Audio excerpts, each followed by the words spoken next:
Welcome back, everybody, to another episode of Automotive Drama.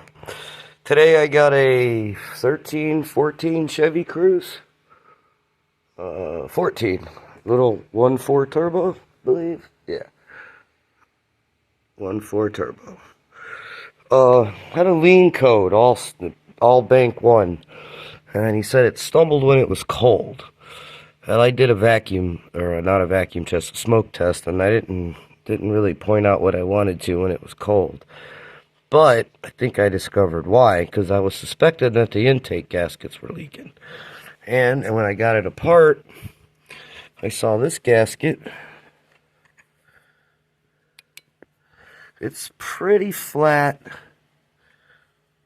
but there's still some there. This is the same. But when I got to here,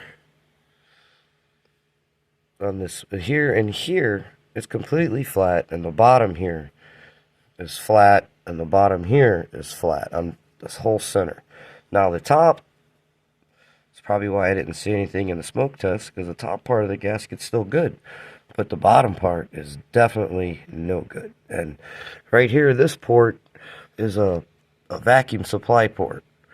So if these two ports are leaking into this port, it's going to draw a lean code. That's just all there is to it. I mean, it's going to be thinking that it's leaking vacuum. It's leaking vacuum literally back into the intake more than it is anything else.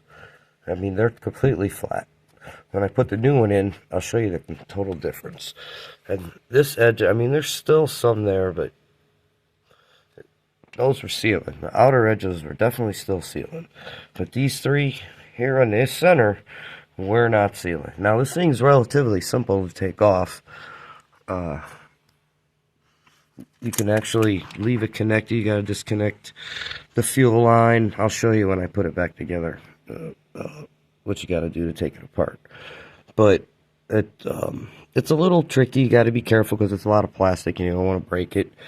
You can see over there, I just literally left the air intake charge on, but you got to disconnect most of the wiring harness. The wiring you can leave underneath, and you can just tip it back enough to get in there to change the seal.